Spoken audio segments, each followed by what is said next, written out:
Play something for us, janitor. Twinkle, twinkle, perhaps.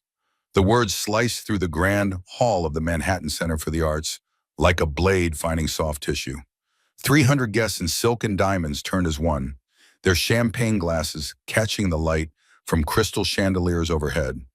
Malcolm Reed stood at the edge of the stage, silver hair perfectly combed, Italian leather shoes reflecting the polished floor beneath him.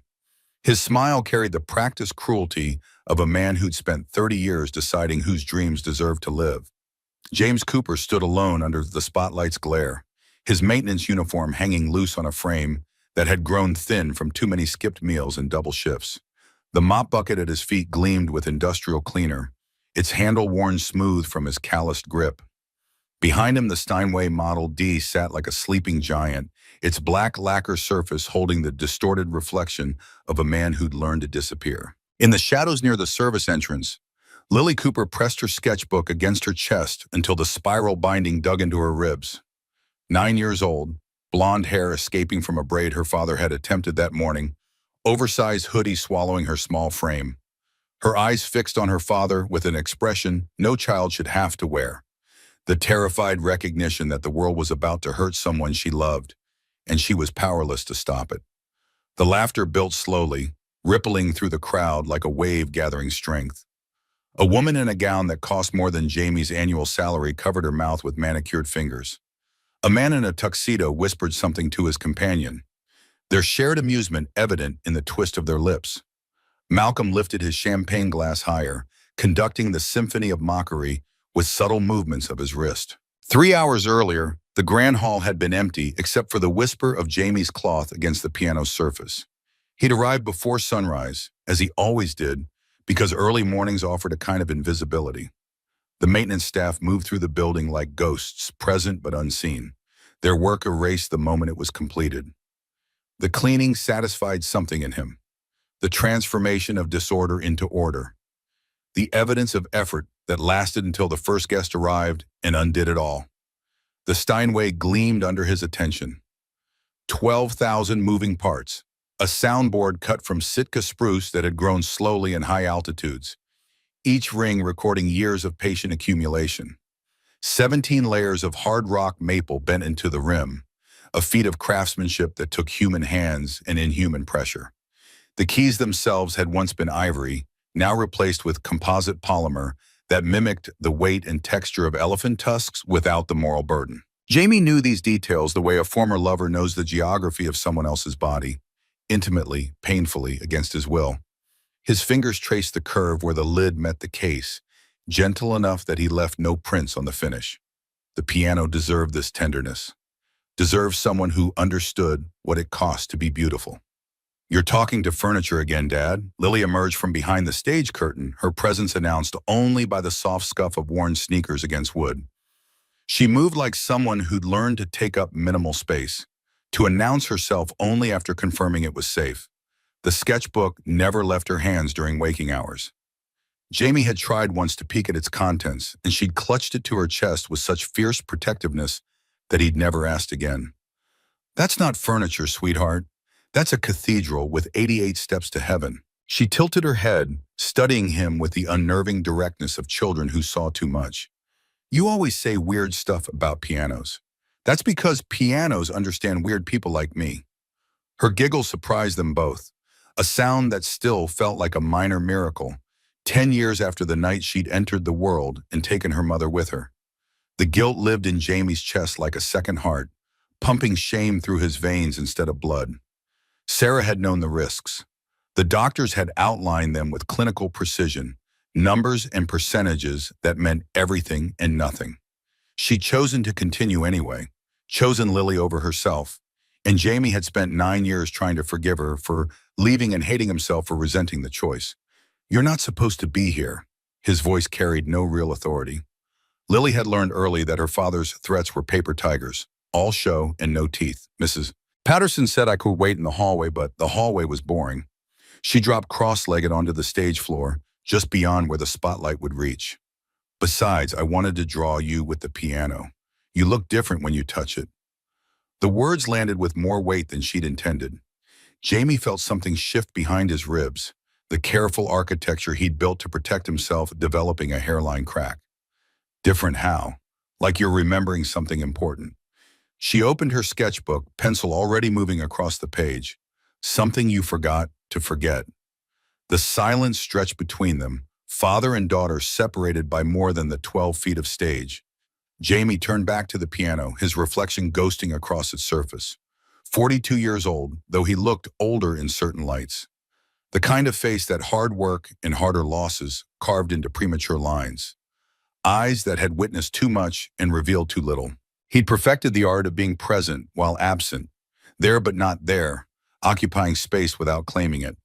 Mr. Cooper. The voice cut through his meditation like steel through silk.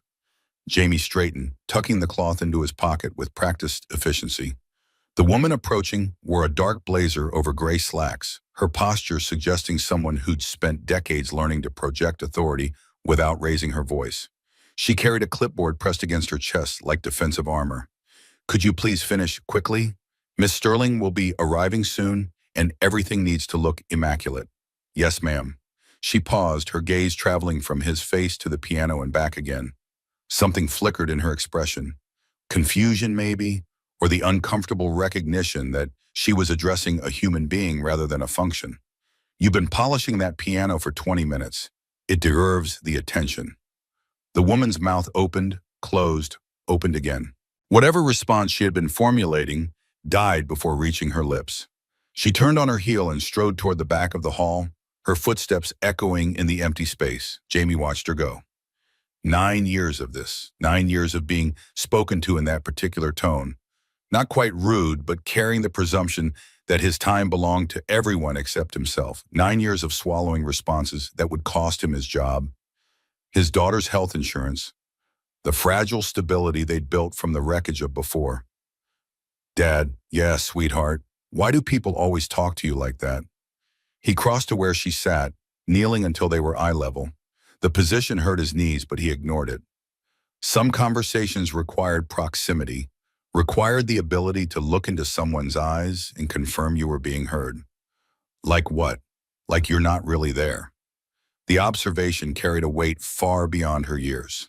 Jamie reached out, ruffled her hair with a gentleness that contradicted his rough palms. Some people only see uniforms, Emma. They don't see the person wearing them. But you're a person. I know that. You know that. That's enough. Is it, though? The question hung between them, unanswerable and essential. Before Jamie could attempt a response, the grand doors at the far end of the hall burst open. Voices flooded the space, staff calling instructions to one another, heels clicking against marble floors, the rustle of expensive fabric being adjusted and readjusted. The transformation team had arrived, ready to convert the grand hall from an empty room into something worthy of Manhattan's elite. Jamie gathered his supplies with the efficiency of long practice. Stay close and stay quiet. I'm always quiet, I know. That's what worries me sometimes.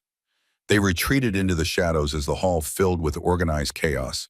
Workers unfurled tablecloths with the snap of sails catching wind. Someone tested the microphone, their amplified breath filling the space like a giant's exhalation. Lily settled into her corner near the service entrance, sketchbook open, pencil already moving. Jamie watched her for a moment, the small person who'd inherited her mother's insight along with her features, then turned his attention to the room. Catherine Sterling entered the grand hall exactly 47 minutes before the scheduled start time. She'd built a career on arriving early, not out of eagerness, but control. The final 15 minutes before any event dissolved into chaos, and Kate had eliminated chaos from her life with the same ruthless efficiency she applied to underperforming board members.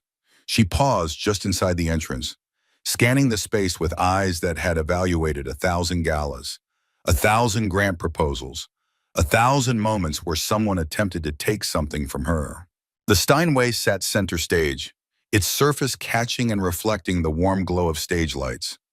Perfect. The sight of it sent something sharp through her chest, a sensation she'd learned to ignore through decades of practice. Miss Sterling. Her assistant materialized at her elbow with the suddenness of someone who'd learned to anticipate her employer's needs. The seating charts have been adjusted per your request. Mr. Reed is at table 3. Good. Keep him away from the bar until after the speeches. And the Peterson donation? Confirmed this morning. 400,000. Kate nodded, already moving toward the stage. Her heels made no sound against the floor. Years of practice had taught her to walk without announcing herself. People revealed themselves when they thought no one was watching, said things they wouldn't say if they knew someone with power was listening. The skill had served her well in boardrooms and galas alike. She climbed the 3 steps to the stage with the grace of someone who'd spent a lifetime performing. The piano waited for her, patient and implacable. Her fingers hovered over the fallboard, not quite touching. 24 years. 24 years since she'd allowed herself this particular form of weakness. She could still feel the weight of the keys beneath her hands, still hear her mother's voice cutting through her practice sessions with surgical precision. Winning isn't about playing better, Victoria. It's about playing so they don't question your worth. Kate pulled her hand back as if the piano had burned her. She hadn't touched one since the night of the Chopin competition. The night she'd made 3 mistakes in the final movement of Moonlight Sonata. 3 notes out of thousands. Insignificant to everyone except her mother, whose silence had lasted 3 weeks and communicated more than any lecture could have. Movement in the wings caught her attention. Someone in a maintenance uniform stood in the shadows watching her. Their eyes met for half a second, his dark and unreadable, hers carefully neutral. He looked away first, but something in his gaze stayed with her. Recognition, though she couldn't imagine why. Maintenance staff were invisible by design, present but not present, there but not there. Miss Sterling, her assistant again, persistent as morning. The quartet wants to confirm their set list. Tell them to stick to the program. No improvisation. Kate turned away from the piano without looking back. But the feeling followed her through the next hour, the sensation that something important had just happened, something she'd almost understood before it slipped away like water through cupped hands. The gala filled slowly, then all at once.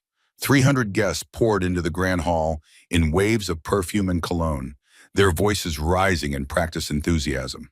Women wore gowns that cost more than Jamie earned in a year, the fabric draped and structured to suggest effortless elegance that had required 3 fittings in a team of tailors.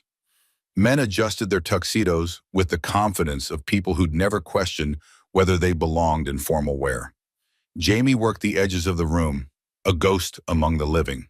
He collected abandoned champagne glasses before anyone could trip over them, straightened chairs that didn't need straightening, ensured the pathway to the restrooms remained clear. Lily had returned to her corner, her presence so unobtrusive that guests walked past without registering her existence. She'd mastered her father's art of invisibility, and Jamie couldn't decide whether to be proud or heartbroken. Quite the circus, isn't it? The voice came from Jamie's left, cultured and amused. Malcolm Reed stood beside him, late 50s with silver hair that suggested distinguished rather than old. His tuxedo fit like it had been grown on his body rather than sewn, and his shoes probably cost more than Jamie's monthly rent. Everything about him communicated easy confidence, the kind that came from never having to doubt your place in the world. "Just doing my job, sir." "Of course you are." Malcolm's smile didn't reach his eyes. "The help always is." He walked away before Jamie could respond. Not that Jamie would have. Men like Malcolm didn't want responses from people like Jamie. They wanted audiences, wanted the satisfaction of knowing their observations landed, wanted the small daily confirmations that the hierarchy held firm. The evening progressed according to the printed program. Speeches were delivered from the stage, each one carefully crafted to inspire generosity while requiring minimal actual thought. Donations were announced to thunderous applause, the amounts large enough to impress without requiring the donors to sacrifice anything meaningful. A string quartet played Vivaldi with technical precision and zero emotional investment, and the older guests nodded approvingly because that's what one did when confronted with classical music. Kate took the stage to introduce the Foundation's newest initiatives. Her remarks flowed with the polished ease of someone who'd given variations of the same speech 100 times. The transformative power of music education, the importance of supporting young artists, the Foundation's commitment to making the arts accessible to all. She believed every word she said, which made the performance more effective. People could smell insincerity at 50 paces, but genuine conviction sold itself. Jamie watched from the shadows, his hands busy with a tray of empty glasses. Something about Kate's posture felt familiar. Not the confidence, which was clearly practiced, but something underneath, something guarded. She held herself like someone who'd learned that relaxation was a luxury she couldn't afford. Dad. Lily appeared at his elbow, her sketchbook tucked under her arm. What is it, sweetheart? That man is staring at you. Jamie followed her gaze. Malcolm stood near the orchestra pit, champagne glass balanced in one hand, watching them with an expression Jamie had learned to recognize. Not anger, not exactly. Something closer to curiosity mixed with contempt. The look of someone who'd spotted an anomaly and intended to investigate. Don't worry about him. He looks mean. Some people are mean, Emma. That's just how it is. But why? Jamie knelt to her level, keeping his voice low enough that only she could hear. Because they're scared of something. Mean people usually are. What's he scared of? Before Jamie could formulate an answer that wouldn't terrify his 9-year-old daughter, Malcolm's voice cut across the room like a knife through silk. Well, if it isn't Beethoven with a mop. Scattered laughter rippled through the nearby guests. A few heads turned. Malcolm had pitched his voice to carry without seeming to shout, a skill that came from years of holding court at similar events. Jamie straightened slowly, feeling every eye in the immediate vicinity fix on him like pins through butterfly wings. Malcolm approached with exaggerated casualness, playing to the crowd that had begun to gather. I've been watching you all evening, Janitor. The way you keep looking at that piano like it owes you something. Jamie said nothing. His hands tightened around the tray of glasses, knuckles whitening with the pressure. Lily gripped his sleeve with small fingers that trembled. Tell me. Malcolm's voice rose, ensuring everyone within 30 feet could hear. Do you even know what that instrument is? Or do you just enjoy touching expensive things? The laughter spread like fire catching dry wood. Nervous energy rippled through the assembled guests. The primal satisfaction of watching someone else get humiliated. The relief of knowing it wasn't them. Malcolm had given them a show, and they were grateful for the entertainment. It's okay, sweetheart. Jamie's whisper was barely audible. It's okay, come now. Malcolm gestured broadly, his movements theatrical. Enlighten us. What makes this particular piano so special to a man who cleans toilets for a living? The room went quiet with the kind of silence that preceded violence or revelation. 300 pairs of eyes fixed on Jamie. He could feel Lily trembling beside him, could feel the weight of every guest's attention pressing down like atmospheric pressure before a storm. Walk away, he told himself. Just walk away. That's what invisible men do. But something else rose inside him, something older than caution, deeper than fear. He'd spent 9 years erasing himself, 9 years playing it safe, 9 years teaching his daughter through his actions that people like them didn't fight back. The weight of those years pressed against his chest until breathing felt like work. He met Malcolm's eyes and let the words come. It's a Steinway Model D, 9 feet long, 12,000 moving parts. The soundboard is Sitka spruce, grown slow and high for resonance. The rim is 17 layers of hard rock maple, bent into shape under heat and pressure. The keys were originally ivory, now composite polymer to mimic the weight and response. He paused, letting the silence build. It costs more than your Mercedes, and it holds more stories than your column ever will. The room stopped breathing. Malcolm's smirk faltered like a candle flame in wind. For one perfect moment, the mask slipped and Jamie saw what was underneath. Not anger, not wounded pride, but fear. The fear of a man who'd just been seen, truly seen, by someone he'd intended to humiliate. Jamie gathered his bucket and cloth with hands that had started shaking. If you'll excuse me, sir, I have work to do. He took Lily's hand and walked toward the service exit. Behind him, the whispers began, the rustle of judgments being recalibrated, of people unsure whether they'd just witnessed something important or merely awkward. At the door, Lily tugged his sleeve. Dad, yeah, sweetheart, that was really brave. That was really stupid. There's a difference, no. Her voice carried a firmness he rarely heard. It was brave. You didn't let him make you small. Something cracked in Jamie's chest, a fault line opening in the foundation he'd built to keep himself together. 9 years of holding everything in place, of being invisible, of surviving instead of living. And his daughter still saw him as brave. He squeezed her hand. Come on, let's get you some water. They slipped through the service door into the back hallway, leaving the glittering crowd behind. Jamie leaned against the wall, exhaling slowly. It was over. He'd survived another reminder of his place in the world, had probably talked himself into disciplinary action, but he'd survived. As they walked toward the break room, neither of them noticed Kate Sterling watching from the shadows, her expression unreadable, something ancient and painful stirring behind her carefully maintained neutrality. The break room smelled like industrial coffee and regret. Jamie poured Lily a cup of water from the cooler while she settled at the small table with her homework. They had 20 minutes before his shift officially ended, 20 minutes of borrowed peace before they'd take the subway back to their apartment in Queens and pretend that the evening had been normal. Dad, what was Mom like? The question hit him like a physical blow. Lily asked about Sarah sometimes, carefully like she was testing whether the subject was safe, but never this directly. Jamie set down his coffee cup, buying himself a moment to formulate an answer that wouldn't crack him open. She was light, Emma. That's the best word I have for her. She walked into a room and everything got brighter. Did she like music? She loved it. Used to say that songs were just feelings that got dressed up and went dancing. Lily smiled, a small thing, but genuine. That sounds like something you'd say. I stole it from her. Most of the good things I say came from her first. Do you miss her? Jamie looked at his daughter, Sarah's eyes, Sarah's smile, Sarah's stubborn tilt of chin when she wanted something. Every minute of every day. Is that why you don't play anymore? The question hung in the air between them, impossible to answer without excavating everything he'd buried. Jamie had told Lily a simplified version of the truth. He used to play piano, stopped after her mother passed. Sometimes people needed breaks from things they loved.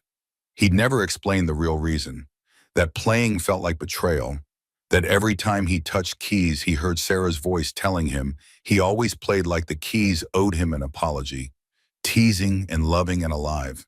And then he remembered she wasn't alive anymore, and the music turned to ash in his hands. I stopped because it hurt too much. Some things are connected to people, Emma. When you lose the person, the thing changes too. Lily nodded slowly, absorbing this with the seriousness she applied to everything. Then she reached into her backpack and pulled out something that made Jamie's heart stop. His old leather notebook. Worn cover, curled edges, filled with half-finished compositions he hadn't looked at in nearly a decade. Bars of melody in his handwriting, scribbled annotations in the margins, a piece titled Emma's Lullaby that he'd started the week before Rachel died and never finished. I found this in your locker. Lily's voice was quiet. I thought maybe you forgot what was inside. Jamie took the notebook with trembling hands. He opened it to a random page, and the notes stared back at him like accusations. Where did you learn to be this brave? From you, Emma's voice was steady, except when you forget you are. Footsteps echoed in the hallway outside. Jamie closed the notebook quickly, tucking it into his vest pocket where it pressed against his ribs like a second heartbeat. A staff member appeared around the corner. Intermission's ending in 5, Mr. Cooper. Could you do a final sweep of the main floor? Of course. Jamie stood, straightening his uniform with automatic movements. Lily grabbed his hand. Dad. Yes, sweetheart. You still love the piano, don't you? He looked down at her, this small person who'd somehow inherited all of her mother's insight along with her features. I love it the way some people love someone they lost. Quietly, from across the street, never getting too close. Lily was silent for a moment, pencil moving across her sketchbook's page. Then she said something that would change everything. Maybe it's time to cross the street. The second half of the gala began with a soprano performing Puccini. Jamie worked the edges of the room, collecting discarded programs and straightening chairs, while trying to ignore the weight of the notebook in his pocket. Lily had returned to her corner near the service entrance, drawing again with the focused intensity she applied to her art. The soprano finished to polite applause. The MC returned to the stage with announcements about upcoming foundation events. Jamie was about to slip back into the service hallway when a voice stopped him. Leaving so soon? Kate Sterling stood a few feet away, champagne glass in hand, studying him with an expression he couldn't decipher. Up close, she looked younger than her stage presence suggested, 46, maybe 47, with fine lines around her eyes that makeup couldn't quite hide. Just doing my rounds, ma'am. I saw what happened earlier.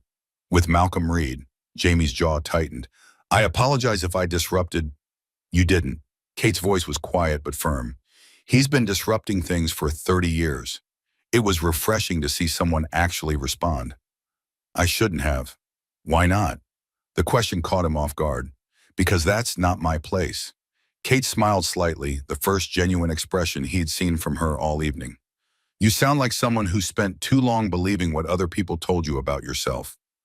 Before Jamie could respond, the MC's voice boomed across the hall. Ladies and gentlemen, before our final performance of the evening, we have a special request from one of our distinguished patrons. Jamie's blood went cold. Malcolm Reed was climbing the stage steps, champagne glass raised, his smile wide and predatory. Our friend from earlier, the poetic Janitor, seems to have quite the connection with our Steinway. I thought perhaps he might grace us with a few notes, scattered laughter, some uncomfortable, some eager. Malcolm's voice carried easily across the sudden quiet. Come now, Janitor. You spoke so eloquently about this magnificent instrument. Surely you can play something. Twinkle, twinkle, perhaps? The laughter swelled. Jamie stood frozen as the spotlight swung toward him, 300 pairs of eyes finding their target. He saw Lily rising from her corner, sketchbook pressed against her chest, face pale with fear. He saw Kate watching him, something like recognition in her eyes. He felt the notebook in his vest pocket. Sarah's songs, Emma's lullaby, everything he'd buried because staying alive was easier than staying awake. Walk away, his mind screamed. Just walk away. That's what invisible men do. But Jamie Cooper wasn't invisible. He never had been. He'd just been pretending. The spotlight burned against his face, hot and unforgiving. Malcolm stood on stage with his arms spread wide, basking in the attention. Come now, don't be shy. You clearly have opinions about this piano. Let's hear if you have any actual talent to match that mouth. Kate stepped closer, her voice low enough that only Jamie could hear. You don't have to do this, I know. Then why aren't you leaving? Jamie looked at her. For a moment, the noise of the crowd faded, and there was only this woman with her careful armor and her guarded eyes, eyes that held something he recognized, the same thing he saw in his mirror every morning. Because I've been walking away for 9 years. And I'm tired. He handed her his cloth and bucket. Then he walked toward the stage. The crowd went silent. Even Malcolm's smirk faltered, replaced by genuine surprise. He hadn't expected Jamie to actually accept the challenge. Well, Malcolm recovered quickly, gesturing toward the Steinway with exaggerated courtesy. The floor is yours, Janitor. Try not to embarrass yourself too badly. Jamie climbed the 3 steps to the stage. His boots echoed against the polished wood, scuffed and worn, completely out of place among the crystal and silk. He could feel every eye in the room tracking his movement, could feel Malcolm's satisfaction radiating like heat. He stopped in front of the piano. The Steinway gleamed under the lights, its black surface reflecting his face back at him. He looked older than he remembered, more worn, the kind of face that life had used as a punching bag and then forgotten about. Any time now, Malcolm called out. Some of us have better things to do than watch a janitor contemplate furniture. Scattered laughter. Jamie didn't react. He was looking at the keys now, 88 of them, stretching out like old friends he'd abandoned. His fingers twitched at his sides. 9 years. 9 years since he'd played anything more than chopsticks for Lily on a toy keyboard. 9 years since Zucker's funeral, where he'd sat at their home piano and tried to play her favorite piece and couldn't get past the 4th measure before breaking down. Dad. Lily's voice cut through the noise. She'd moved closer to the stage, her sketchbook still pressed against her chest, her eyes wide and scared, and something else, hopeful. It's okay. I know you can do it. Malcolm laughed. How touching. The janitor's daughter believes in him. Someone get this girl a participation trophy. Something shifted in Jamie's chest. Not anger, though that was there, burning low and steady. Something deeper. Something that had been buried so long, he'd forgotten it existed. He turned to face the audience. I didn't come here to perform tonight.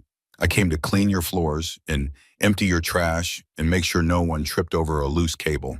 That's what I'm paid for. He paused, letting the silence build. But sometimes life doesn't care what you're paid for. Sometimes it just dares you to remember who you used to be. He sat down at the piano. The bench creaked slightly under his weight. His hands hovered over the keys, not touching them yet, just feeling the space between his fingers and the ivory. Go ahead. Malcolm's confidence was returning. We're all waiting for Twinkle. Jamie didn't look at him. He was looking at Lily, his daughter standing near the edge of the stage, her whole body leaning forward like she was trying to will him through this moment. Behind her, Kate watched with an expression he couldn't read. Jamie closed his eyes. He remembered. He remembered the first time he touched a piano, 7 years old in the basement of a church where his mother worked as a cleaner. The instrument was old and out of tune, but when he pressed down on the keys, something inside him woke up. He remembered Juilliard, the scholarship that changed everything, professors who said he had a gift that came along once in a generation. He remembered Rachel, meeting her at a jazz club in the village, her laugh when she told him classical music made her feel like she had to sit up straight, the way she'd close her eyes when he played for her anyway. He remembered the hospital room, the monitors, the moment the doctors told him she was gone, and all he could think was that he'd never hear her laugh at his music again. He remembered becoming invisible. Jamie opened his eyes. He placed his fingers on the keys, and he played. The first note was soft, a single G hanging in the air like a held breath. Some people in the audience shifted, uncertain. This wasn't Twinkle. Then came the second note and the third, and suddenly the melody was unfolding like a flower opening to sun. Chopin's Ballade No. 1 in G minor, one of the most technically demanding pieces in the classical repertoire. The murmuring stopped.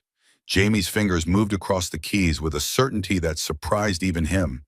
The muscle memory was still there, buried under years of grief and survival, waiting for permission to emerge. His hands remembered what his mind had tried to forget. The music built slowly at first, gentle phrases that spiraled upward like smoke from a candle. Then the tempo shifted and the piece transformed into something more urgent, more desperate. Arpeggios crashed like waves against rocks. The bass notes thundered like distant artillery. In the audience, people leaned forward. Champagne glasses were set down untouched. Conversations died mid-sentence. Kate pressed her hand against her chest, feeling something crack open inside her that she'd kept sealed for decades. Malcolm stood frozen at the edge of the stage, his smirk gone, replaced by something that looked almost like fear. And Lily watched her father with tears streaming down her face, finally seeing the man she'd always known existed beneath the uniform, in the silence and the careful invisibility. Jamie played through the grief of losing Sarah. He played through the guilt of giving up. He played through 9 years of mopping floors and emptying trash cans and pretending this part of him had died along with his wife. But it hadn't died. It had just been waiting. The ballade reached its central section, a lyrical passage that required not just technical skill, but emotional vulnerability. Jamie didn't hold back. He let every wound show, every scar, every moment of darkness he'd survived. The music spoke of loss, of love that didn't get to finish, of a man who'd buried himself alive and was only now clawing his way back to the surface. A woman in the third row wiped her eyes with a silk handkerchief. Beside her, a man who hadn't cried since his father's funeral felt his throat tighten. The piece built toward its climax, a series of octave runs that demanded everything a pianist had to give. Jamie's hands flew across the keys, the notes cascading like a waterfall, relentless and overwhelming. And then, just as suddenly, the storm quieted. The final section began, tender, heartbroken, beautiful in its resignation. The melody that had raged moments before now whispered like a goodbye said to someone who was already gone. The final chord rang out. Jamie lifted his hands from the keys. Silence. Complete, absolute silence. Then Lily started clapping. It was small at first, a 9-year-old's hands, soft and uncertain, but the sound broke the spell. Kate rose to her feet, clapping hard, her face wet with tears she didn't try to hide. And then the rest of the room followed. The applause built like a wave, crashing over the hall in a roar that made the chandeliers tremble. People stood. People wept. People who had spent the evening performing their wealth and status suddenly remembered what it felt like to be moved by something real. Jamie sat at the piano, his hands shaking, his vision blurred. He didn't bow. He didn't smile. He just sat there trying to breathe. trying to understand what had just happened. Lily climbed onto the stage and ran toward him, her sketchbook abandoned somewhere behind her. She crashed into his arms, burying her face against his chest. Dad, I know, sweetheart. His voice cracked. I know. He held her tight, feeling her small body shake with emotion. And for the first time in 9 years, he didn't feel invisible. He felt seen. The applause continued, but Jamie barely heard it. He was looking past Lily now, to where Malcolm stood at the edge of the stage. The critic's face was pale, his champagne glass forgotten, his carefully constructed superiority stripped away by something he couldn't dismiss with clever words. Their eyes met. Malcolm looked away first. Jamie rose from the piano bench, Lily's hand gripping his. He walked to the edge of the stage where his cleaning cloth and bucket still sat. He picked them up, the symbolism not lost on anyone. The janitor collecting his supplies after destroying every assumption in the room. But before he could step off the stage, Kate appeared beside him. Where did you train? Her voice was barely above a whisper. Juilliard. A long time ago. Why did you stop? Jamie looked at Lily, then back at Kate. Because the music was connected to someone I lost. And for a while, playing felt like betrayal. Kate nodded slowly. I understand that better than you know. You play? I used to. She glanced at the Steinway. I was a prodigy once. Then I lost a competition that mattered too much, and the people who were supposed to love me anyway didn't. So I stopped. Do you miss it? Every day. Kate's voice was soft, unguarded in a way that seemed to surprise even her, but I convinced myself that missing something was safer than risking it again. Jamie held her gaze. It's not. No. A sad smile crossed her face. I'm beginning to realize that. Behind them, the audience was still buzzing, people standing in clusters, talking animatedly, glancing toward the stage with a mixture of awe and confusion. The program had been abandoned. Nobody cared about the scheduled finale anymore. Lily tugged on Jamie's hand. Dad, everyone's staring. I know, sweetheart. Is that bad? Jamie looked at his daughter, the small, brave person who had pushed him to cross the street, who had believed in him even when he couldn't believe in himself. No, I don't think it's bad at all. Kate touched his arm gently. Don't disappear. Not yet. I wasn't planning to. Good. She straightened, some of her CEO composure returning, but softer now, more human. Because I think we need to talk. About music, about second chances, about what happens when people who've been hiding finally step into the light. Jamie nodded. I'd like that. A staff member approached, whispering urgently to Kate about donors and photo opportunities and the complete deviation from the evening's planned events. Kate waved her away. Tomorrow. She said to Jamie, come to my office, 10 o'clock. I have a shift at 8. Take the morning off. I can't afford to. I'll make sure you can afford it. Kate's voice was firm but kind. This isn't charity, James. It's recognition. There's a difference. He studied her face, looking for the catch, the angle. He'd spent too many years being invisible not to be suspicious of sudden visibility. But he didn't see calculation in her eyes. He saw something else, hope. Okay, tomorrow. Kate smiled, a real smile, the first one he'd seen from her that wasn't practiced or polished. Tomorrow. She walked back toward the crowd, immediately surrounded by donors and board members demanding explanations. Jamie watched her go, still processing everything that had happened. Dad. Yeah, sweetheart. Are you okay? Jamie looked down at Lily. Her face was streaked with dried tears, her hair falling loose from its braid, her eyes bright with something that might have been pride or relief or both. I think so. For the first time in a long time, I think I actually am. They left through the service entrance, the same way they'd come in. The hallway was quiet, the sounds of the gala muffled behind heavy doors. Jamie's cleaning supplies rattled in his bucket as he walked. Dad? Yeah, you played Mom's piece, didn't you? The one you said was too sad. Jamie stopped walking. He hadn't told Lily what he'd played. She'd been too young when Sarah died to remember the music her mother loved. But somehow she knew. Part of it, mixed in with the Chopin. How? I don't know, sweetheart. It just happened. Lily was quiet for a moment. Then she said, I think she heard you. Jamie felt his throat tighten. You think so? I know so. Lily squeezed his hand. and I think she was proud. They walked the rest of the way in silence, but it wasn't the heavy silence of grief anymore. It was something else, something lighter. Outside, the city hummed with its usual chaos, car horns, distant sirens, the murmur of millions of lives intersecting and separating. Jamie looked up at the sky, searching for stars through the light pollution.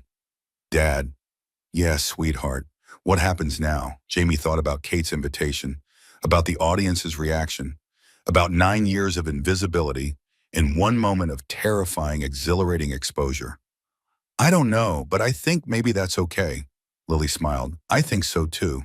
They walked toward the subway station, father and daughter, leaving behind the gleaming hall and the glittering guests and the piano that had just changed everything. Jamie still had his cleaning cloth in his pocket, but somehow it felt different now, like it belonged to someone who was just passing through that life on his way to somewhere else. The glass tower rose 43 stories above Midtown Manhattan, its facade reflecting clouds and neighboring buildings in geometric patterns. Jamie stood on the sidewalk at 9:52, staring up at the structure that housed the Sterling Foundation. His cleanest pair of jeans felt inadequate. The button-down shirt he'd ironed that morning already showed wrinkles at the elbows.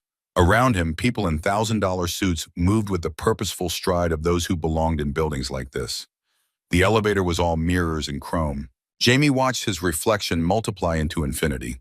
A 42-year-old man who cleaned floors for a living, surrounded by versions of himself that all looked equally uncertain. The numbers climbed steadily. When the doors opened on the 37th floor, a young woman with a tablet was waiting. Mr. Cooper, I'm Diane, Miss Sterling's assistant. She's expecting you. The reception area looked like something from an architecture magazine. Minimalist furniture, abstract art on the walls, floor-to-ceiling windows offering views of Central Park. Diane led him down a hallway where their footsteps made no sound on carpet thick enough to absorb all evidence of passage. Kate's office wasn't what Jamie had anticipated. No imposing desk dominating the space, no wall of awards and accolades, just comfortable chairs arranged near windows, bookshelves filled with sheet music and worn paperbacks, and in the corner, a baby grand piano that made his breath catch. James. Kate rose from one of the chairs, extending her hand. Thank you for coming. She looked different in daylight, without the armor of evening wear and stage lighting. Black pants and a gray sweater, hair pulled back in a loose ponytail. The CEO mask had softened into something more human. Thank you for inviting me. How did you sleep? I didn't. Kate smiled slightly. Neither did I. She gestured toward the chairs and they sat, the morning sun streaming through the windows behind them. The city sprawled below, toy cars and ant people moving through their routines, oblivious to the conversation happening hundreds of feet above their heads. Last night, I watched a man who should have been invisible make 300 of the most jaded people in New York. New York cry. Kate leaned forward, elbows on her knees. Do you know how rare that is? I wasn't trying to make anyone cry. That's exactly why it worked. Music is my business, James. I fund orchestras. I sponsor competitions. I sit through hundreds of performances every year. Most of them are technically perfect and emotionally empty. What you did last night was the opposite. Jamie shifted in his chair, uncomfortable with the scrutiny. I was just playing. No, you were surviving out loud in front of everyone. Kate's eyes were intense. That's not something you can fake, and it's not something you can teach. It's either there or it isn't. What are you saying? Kate stood and walked to the window, her back to him. I've spent 20 years building this foundation. 20 years convincing wealthy people to fund music programs and support young artists. And do you know what I've learned? What? That most of them don't actually care about the music. They care about tax write-offs, social status, the opportunity to put their names on buildings. She turned to face him. But last night, for about 7 minutes, every single person in that room actually cared. Because of you. Jamie didn't know how to respond. The silence stretched between them, filled with the muted sounds of the city below. I want to fund a program. Kate crossed to her desk and picked up a folder. Not the usual kind, not performances in fancy halls for fancy people. Something real.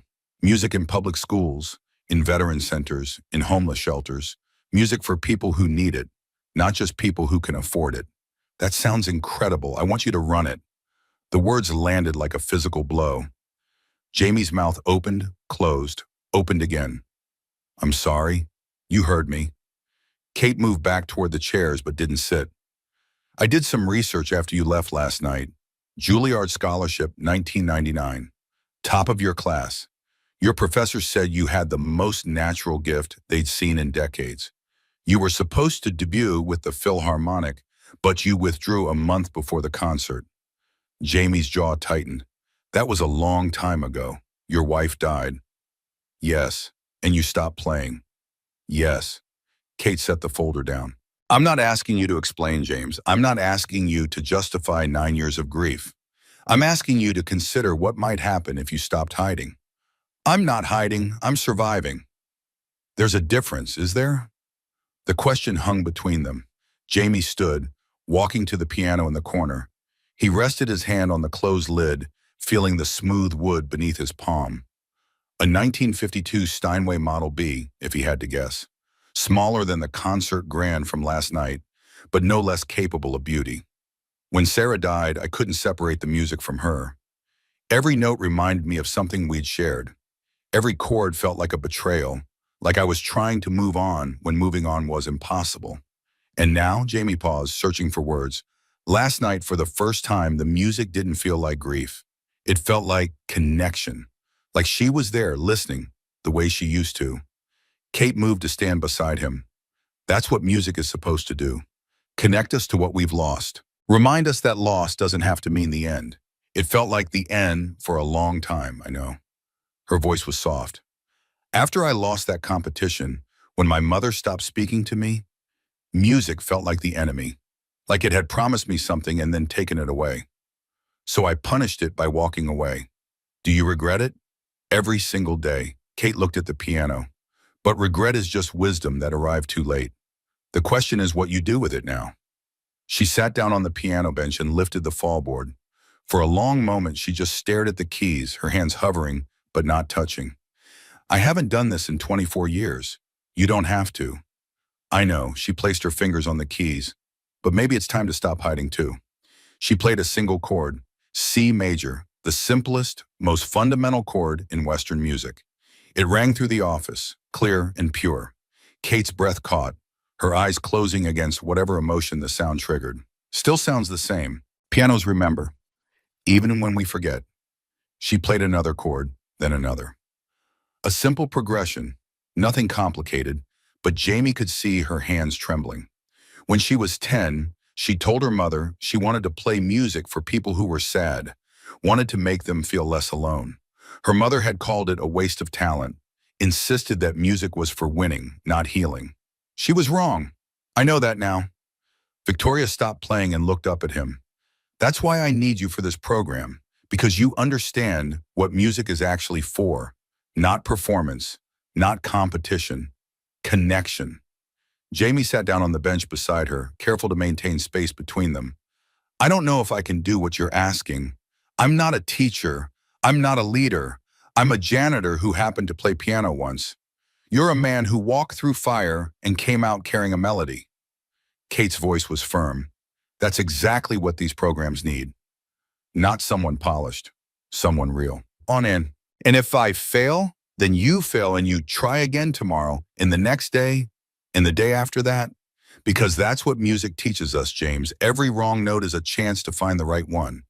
Every mistake is just practice for success. Jamie looked at the keys beneath his fingers. He pressed one gently, E flat. It hummed in the quiet office. There's something I need to tell you. Last night when I played a ball, I wasn't just playing Chopin. Part of it was something I wrote, something I never finished. For your wife, for Lily. I started it the week before Sarah died. It was supposed to be a lullaby, something I could play for our daughter when she was born. But then Sarah, he stopped, the words catching in his throat. Kate waited, giving him space to continue or retreat as he needed. I never finished it. For 9 years, it sat in that notebook, waiting. Last night, some of it came out. Not consciously, it just emerged. That's because it was ready. Kate's voice was gentle. Some songs take longer to write than others. Some need to wait until the person playing them is ready to hear what they're saying. Jamie nodded slowly. I want to finish it, not just for Lily, for Sarah, for everyone who's ever lost someone and couldn't find the words. Then finish it. Kate stood. Use this piano whenever you want. Use this room, whatever you need. Why are you doing this? You don't even know me.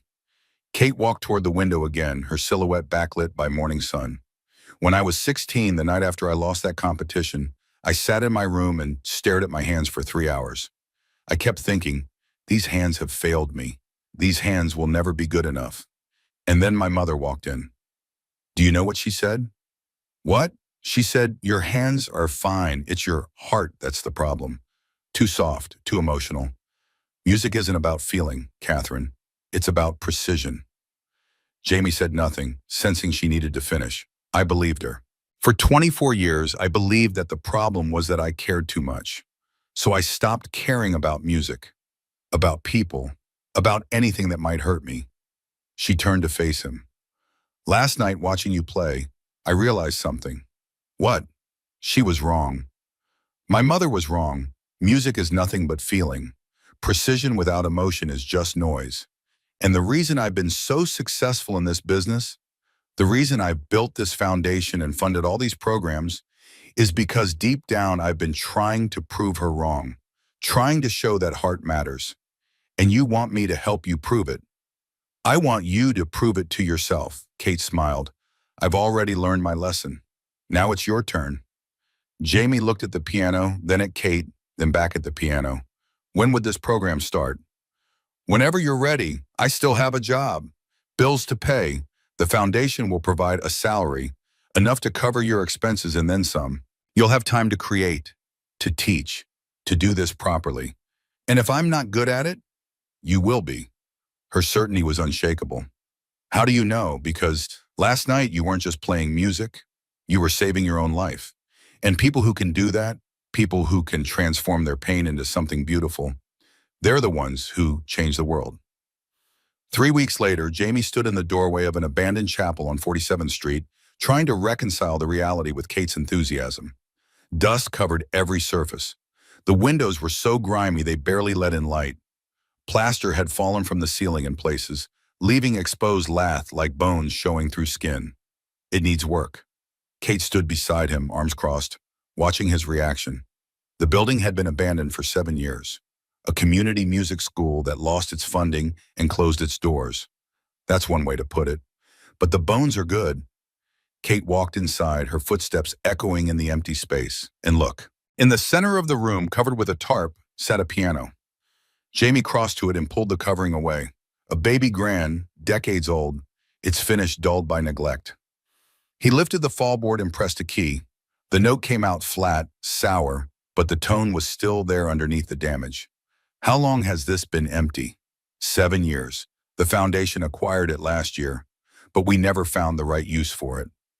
Until now. Until now. Kate moved to stand beside him. I want to turn this into whatever you need it to be. A teaching space, a rehearsal hall, a place where people can come and remember why music matters. That's a lot of pressure. You've handled worse. Jamie walked the perimeter of the room, his mind already sketching possibilities. The space was larger than it looked from outside. High ceilings, good acoustics, enough room for multiple instruments and students. With work, it could be something special. I talked to Lily last night about everything. The program, the letters, what I want this place to become. What did she say? She asked if she could help design the logo. Kate laughed. A real laugh, unguarded and warm. I like that kid. She likes you too. She's been drawing you. Drawing me? That's what she does. She draws people she's trying to understand. Kate's expression shifted, something vulnerable flickering in her eyes. And has she figured me out? She says, you're like a song that's afraid to be heard. The words landed with more impact than Jamie had intended. Kate looked away, pretending to examine a crack in the wall, but he saw her swallow hard. I should tell you something. Malcolm has been making calls to donors, to board members. He's trying to convince them that funding this program is a mistake. Jamie's hands tightened into fists. Why? Because you embarrassed him.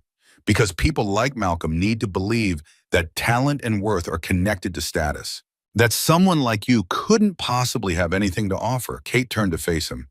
You threatened his entire worldview in 7 minutes. He's not going to forgive that easily. What does this mean for the program?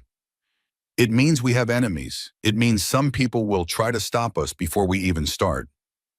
Her voice hardened, but there was something fierce in it too. But it also means we're doing something that matters. You don't make enemies by playing it safe.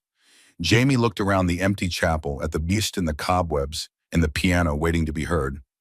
I've spent 9 years being safe, staying invisible, making sure no one noticed me. And now I have a daughter who believes in me, letters from my wife telling me not to give up, and a woman who thinks I can change something. He met Kate's eyes. Safe doesn't feel like an option anymore. Then let's get to work. The renovation consumed 6 weeks.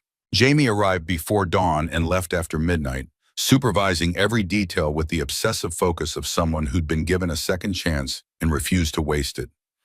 Kate found him asleep on a drop cloth more than once, paintbrush still in hand, his face peaceful in a way it never was when he was awake. Lily came every day after school, documenting the transformation in her sketchbook. Her drawings captured the workers carrying lumber, volunteers painting walls, the piano being tuned by a specialist who called it a miracle waiting to happen. She'd turned 10 2 weeks into the renovation, a small celebration with cake from the corner bakery, Kate awkwardly presenting a gift of professional art supplies that made Lily cry. Dad, when do you think Mom stopped being 33? The question came late one evening, just the two of them in the chapel while Jamie touched up paint along the baseboards. What do you mean, sweetheart? Like, in my head, she's always 33. That's how old she was when she died. But if she was still alive, she'd be 42 now, like you. Jamie set down his brush, turning to face his daughter. I don't know, I guess she stopped being any age. She just became a moment, the last moment I saw her alive. Do you think that's sad? I think it's human. Lily sat cross-legged on the freshly painted floor, her sketchbook open to a drawing of Sarah from an old photograph. We hold on to people the way we last knew them, because changing them feels like losing them again. But you're not losing her by finishing the lullaby, right?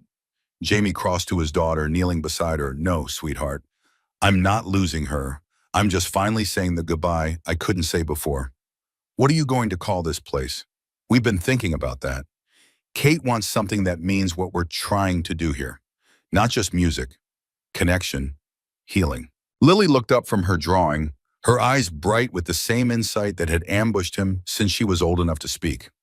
What about the listening room? The listening room? Because that's what you do, Dad. You don't just play. You listen. To the music, to the people, to the things that need to be heard. Jamie stared at his 10-year-old daughter, this small person who understood what most adults spent lifetimes failing to grasp. The listening room. I think that's perfect. I know. That's why I suggested it. The first students arrived in October, 3 months after the gala. Jamie had expected teenagers looking for college application padding, maybe some adults seeking a hobby. Instead, he found himself facing a room full of people who had been told, in one way or another, that music wasn't for them. Frank Martinez sat in the back row, his 63-year-old hands trembling against his thighs. Nerve damage from an explosion in Vietnam had stolen the steadiness he'd once possessed. He hadn't touched a piano since 1971, convinced that his damaged hands made beauty impossible. Elena Rodriguez chose the chair nearest the door, ready to flee if necessary. 32 years old, mother of 4, raised in foster care where possessions were temporary and beauty was for other people. She sat at the edge of her seat like the chair might vanish if she relaxed. Marcus Chen stood rather than sat, his 17-year-old frame too restless for stillness. He couldn't make eye contact, couldn't tolerate unexpected sounds, but he heard melodies in everything. The rhythm of the subway, the pattern of rain on windows, the hum of electrical current through walls.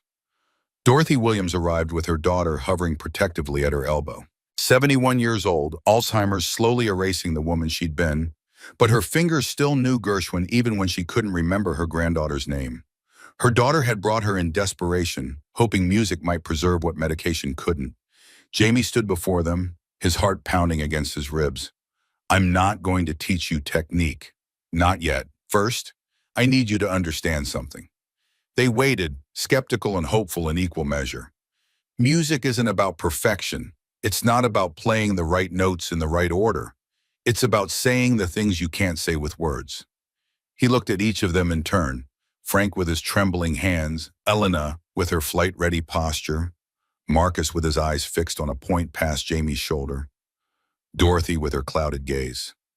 Some of you haven't played in decades. Some of you have never played at all. That doesn't matter. What matters is that you're here, and being here means you're ready to listen. Frank raised his trembling hand. What if we can't listen? I mean, what if there's too much noise in our heads? Jamie walked toward him, his voice gentle. Then we start there. We play the noise. We give it a voice. And eventually the noise becomes music. That sounds like therapy. It is therapy. The oldest kind. Elena spoke up, her voice barely above a whisper. I don't know if I belong here. I can't afford proper lessons, and I don't have a piano at home. This program is free. Jamie interrupted her spiral before it could gain momentum. Every lesson, every hour, every note. And if you need a piano at home, we'll find you one. That's what we do here. Why? Elena's eyes were wet. Why would you do that for strangers? Jamie thought about Sarah's letters, about 9 years of silence, about Lily pushing him to cross the street. Because someone did it for me once, and it saved my life. Kate came to observe during the third week of classes. She sat in the back of the room trying to be invisible, something her CEO presence made difficult, while Jamie worked with Marcus on a simple melody. The teenager's fingers moved tentatively over the keys, his face scrunched in concentration that bordered on pain. Listen, don't think. Listen to what the piano is telling you. Pianos don't talk. They do if you know how to hear them. Marcus played a note, then another, a simple pattern that somehow captured the rhythm of his breathing, the cadence of his internal world made audible. That's it. That's your sound. It's just notes.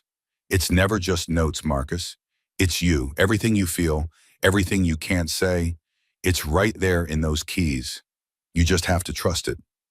Marcus played the pattern again, more confidently this time.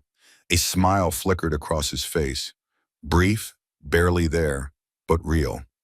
In the back of the room, Kate felt something tighten in her chest, something she'd thought she'd successfully excavated years ago. After the lesson, she waited until the students had gone before approaching Jamie. How do you do that? Do what? Connect with them. Make them trust you so quickly. Jamie was wiping down the piano keys, a ritual he performed after every session. I don't try to teach them. I try to see them. There's a difference. You make it look easy. It's not. He set down the cloth and faced her. Every person who walks through that door is carrying something heavy. Fear, grief, shame. The hardest part isn't teaching them music. It's convincing them they deserve to be heard.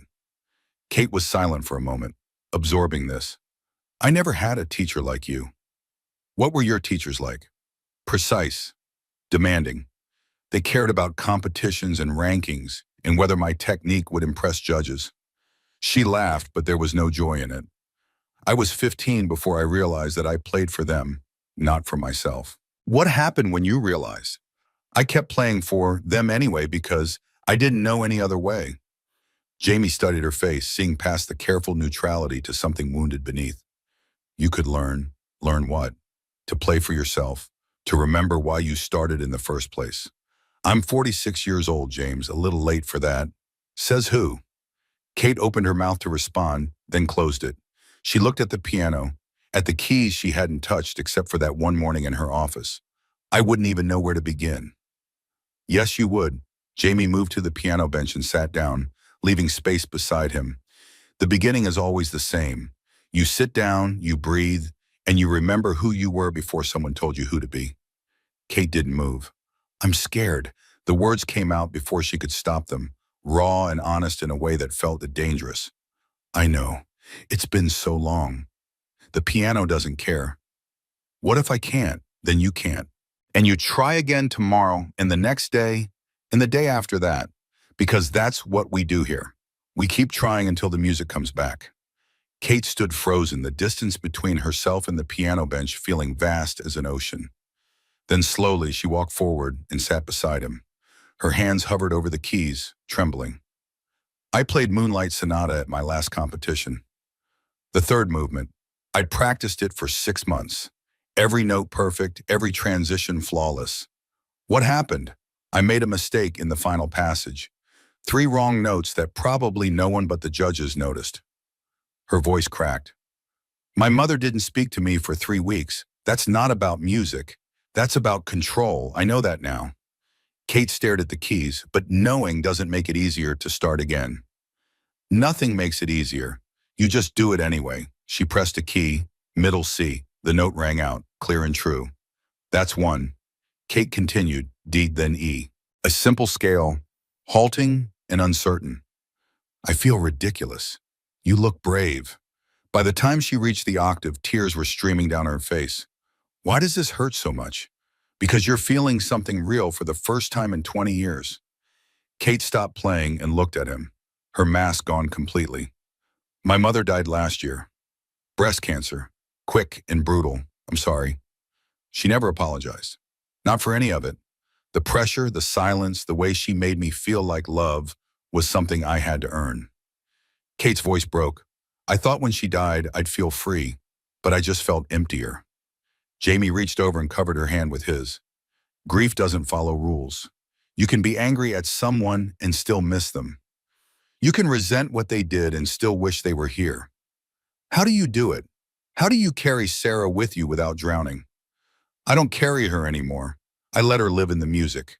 Every time I play, she's there. Not as weight, but as light. Kate wiped her eyes with the back of her hand. I don't know if I can do that. You don't have to do it today. You just have to be willing to try. She looked at the piano, then back at him. Will you teach me? Not like those other teachers, not about technique, about feeling. Jamie nodded. I'd be honored. They sat together at the piano for another hour, not playing complicated pieces, just exploring, finding sounds, letting the music speak. What words couldn't. When Kate finally left that evening, she paused at the door. Thank you. For what? For seeing me. Not the foundation, not the money, just me showing. That's what the listening room is for. The call came on a Tuesday morning, 2 months into the program. Jamie was working with Elena on a simple piece when Kate appeared in the doorway, her face pale in a way that made his stomach drop. Can we talk? In private? They stepped into the small office Jamie had claimed, little more than a closet with a desk and filing cabinet. Kate closed the door and leaned against it. We lost the Thorn donation, $400,000. Jamie felt the floor shift beneath him. How bad is it? Without that funding, we can run 3 more months. Then we close. Her voice was steady, but he could hear the strain underneath. The board wants proof of impact by end of quarter, or I'm out as CEO. What would prove impact? A donor recital. Fill the room with major funders. Show them what we're doing here. Kate met his eyes. But we need professional level performance. The students aren't ready. Then we get them ready. James, we have 8 weeks. Sarah died giving me Lily. He said it quietly, without drama. I've survived worse than an 8-week deadline. Elena stopped coming to lessons. Jamie found her apartment in a housing project in the Bronx, 4th floor walk-up with peeling paint and the smell of cooking oil saturating everything. She opened the doorway with a baby on her hip, 2 more children visible behind her in the cramped living room. Mr. Cooper. Her voice carried embarrassment and something deeper. Shame. You weren't in class. I wanted to make sure you were okay. Childcare fell through. I can't afford a sitter for lessons. Tears welled in her eyes. I shouldn't have signed up. It was stupid to think I could do this. Behind her, the oldest daughter appeared, maybe 11, with Elena's dark eyes. Mom cries after you leave because she misses the piano. Jamie's chest tightened. Elena, what if we could arrange childcare? A scholarship fund specifically for situations like this. You'd do that? The program exists for people who need it, not people who can afford it. Elena broke down completely, the baby fussing in her arms while her other children gathered around, confused and concerned. Jamie stood in the doorway, suddenly aware of how inadequate his solutions were against the immensity of her struggles. But Elena came back the next week, and her playing carried a fierceness it hadn't possessed before. Frank's PTSD returned with the fireworks on the 4th of July. His wife called Jamie at 2 in the morning, her voice tight with worry. He won't talk to me, just sits on the porch staring at nothing. Says he's embarrassing himself, should quit the program. Jamie drove to their house in Queens, a small ranch with a chain-link fence and roses growing wild in the front yard. Frank sat on the porch steps, his trembling hands pressed between his knees. You know what courage is, Frank? Not running from a firefight. It's playing piano with trembling hands in front of people who might pity you. Jamie sat beside him on the steps. That's courage. Frank's jaw worked, his eyes wet. I'm 73 years old, too old to be crying over goddamn fireworks. You survived a war that killed 58,000 Americans. You're allowed to cry about whatever the hell you want. They sat in silence for a while, the summer night humid and thick around them. Finally, Frank spoke. My squad leader used to play harmonica.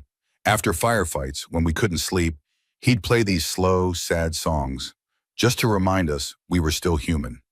What happened to him? Didn't make it home. Then play for him, play for every man who didn't get the chance. Frank returned to lessons the following week, and his piece for the recital became a memorial for brothers lost. Dorothy's Alzheimer's progressed faster than anyone had anticipated. Some days she couldn't remember where she was, couldn't recognize her daughter's face, but when her fingers touched the piano keys, something unlocked. The music lived in a different part of her brain, protected from the disease by neurological quirks no one fully understood. Her daughter pulled Jamie aside after a lesson, her face drawn with exhaustion. Should I pull her from the recital? She won't remember it anyway. She'll remember it while she's playing. That's what matters.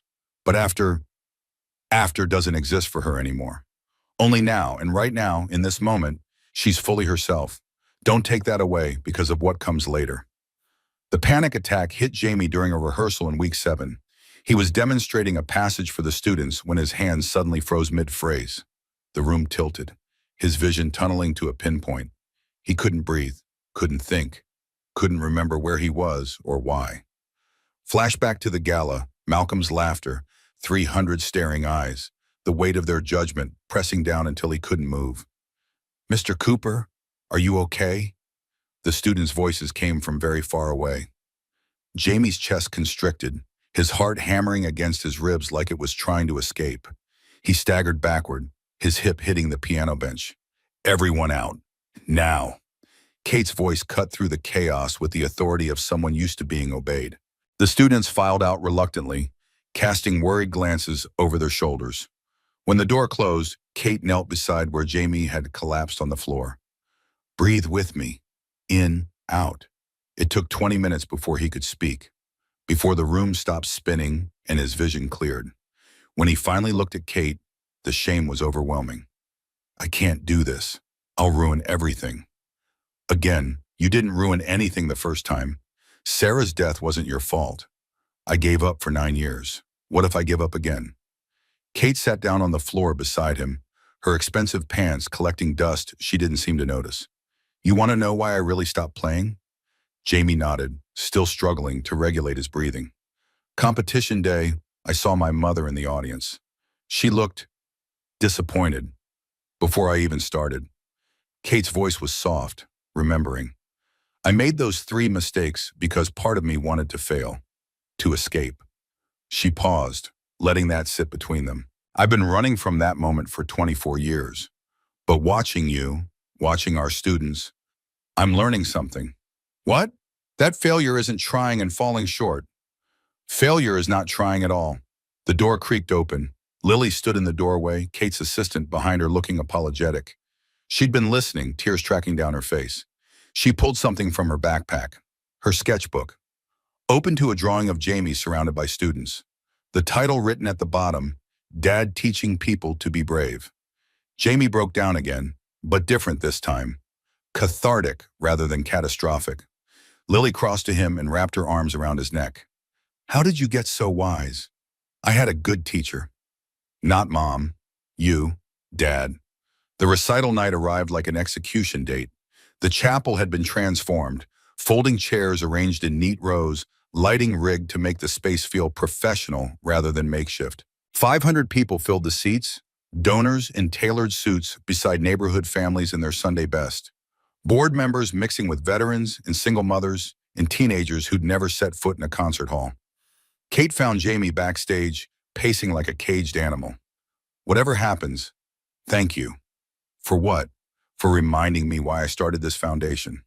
Frank played first, his original composition capturing the sound of rain on a tin roof, a memory from his childhood before Vietnam, before everything changed. His hands trembled, the notes imperfect, but something in the music transcended technical precision. It spoke of loss and survival, of things that couldn't be articulated any other way. When he finished, his wife stood up crying and smiling simultaneously. The standing ovation that followed felt like vindication. Elena performed with all four of her children, teaching them what Jamie had taught her. They played a simple piece arranged for multiple hands, and the message was clear. Beauty is something we can give each other. Marcus Chen's composition was performed with a small ensemble he'd assembled from his NYO classmates. Nonlinear, surprising, completely unique. The music critics in attendance scribbled notes furiously, recognizing the emergence of a talent that would shape the field. Dorothy played Gershwin's Someone to Watch Over Me with flawless technique despite her clouded mind. For 3 minutes, she wasn't a woman losing her memories. She was just a musician doing what she was born to do. Malcolm Reed sat in the third row throughout, his face cycling through expressions, skepticism giving way to confusion, giving way to something that might have been regret. Jamie took the stage last, Lily's hand in his. He'd told Kate he would play a 5-minute version of the lullaby, incomplete, ending on an unresolved chord. The audience wouldn't understand, but Lily would. 9 years ago, my wife died, giving birth to our daughter. I stopped playing because it felt like betrayal. But my daughter saved me. And tonight, I'm playing something I started before she was born. He paused, meeting Lily's eyes. It's not finished yet. Maybe it never will be, but that's okay. The best things rarely are. The melody emerged gentle at first, tender, the kind of music you'd hum to a baby falling asleep. But it grew more complex, layers building. Speaking of loss and love, and a man standing in a hospital room holding his newborn daughter, while the woman he loved slipped away. It also spoke of healing, of a little girl who drew pictures and asked hard questions and pushed her father to cross the street, of letters that arrived exactly when they were needed, of second chances that appeared when you stopped hiding. The final chord hung unresolved in the air, a question without an answer. Some in the audience looked confused. Others understood implicitly. Lily ran on stage and wrapped her arms around her father. It's perfect, Dad. Perfect because it's unfinished. Like us. Like everyone. The standing ovation lasted 5 minutes. But more importantly, the donors huddled with the board afterward and the numbers shifted. Richard Thorne, who'd pulled his initial funding, stood to make an announcement. I've funded 100 programs. Most forgot why they existed. This program remembers. 400,000 reinstated, plus 200,000 more. Other donors matched the commitment. Total funding, 1.2 million over 3 years. Kate cried publicly for the first time in 2 decades. Hours later, alone in the empty chapel, Kate found Jamie at the piano. You did it. You did it. This was your vision. No, it was our vision. She took his hand, her fingers lacing through his. I don't know what I'm doing. I haven't been in a relationship since my 20s. I'm controlling and difficult and I work too much. But with you, I remember who I was before all that. And I think I want to know what happens if I stop running. Jamie thought about Sarah's letters, about her instructions that love wasn't about finding someone who completes you, but someone who sees you clearly and stays anyway. I've been ready for a while, just afraid to admit it. They almost kissed, Lily's voice breaking the moment. Are you going to kiss her or just stare? They laughed, tension breaking like fever. Jamie turned to Kate. So what do we do now? Now we play. They sat at the piano and began a duet, simple and imperfect, but theirs. The notes floated through the empty chapel, out into the night, up toward whatever stars could penetrate the city's light pollution. And somewhere, Jamie knew Sarah was listening, not with sadness, with joy, because the man she loved had finally found his way home. 6 months after the recital that saved the listening room, Jamie stood in the original chapel watching autumn light stream through windows they'd scrubbed clean. 300 square feet of possibility had multiplied into 3 locations across the city, Queens, the Bronx, and a storefront in Brooklyn donated by a board member who'd watched Dorothy Williams play Gershwin and remembered why music mattered. 63 students now, ranging from 7 to 74, each carrying their own weight of things unsaid. Frank Martinez taught veteran workshops on Thursday evenings, his trembling hands no longer a source of shame, but proof that survival takes many forms.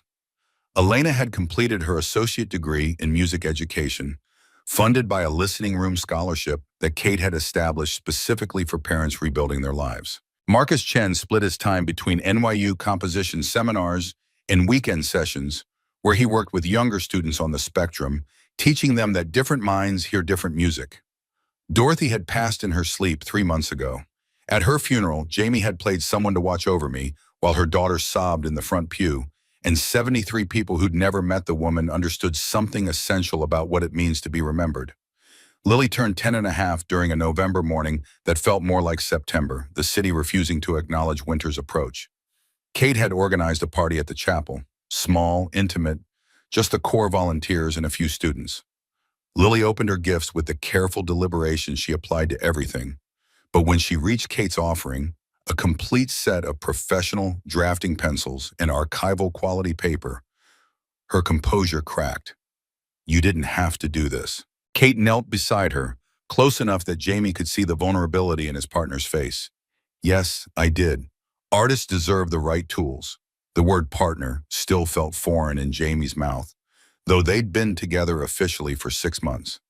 Kate had moved nothing into his apartment, and he'd claimed no space in her penthouse. But they existed in each other's lives with the permanence of growth rather than invasion. She kept a toothbrush in his bathroom. He had a key to her office. They'd learned to navigate the distance between their worlds by building a third one that belonged to neither and both.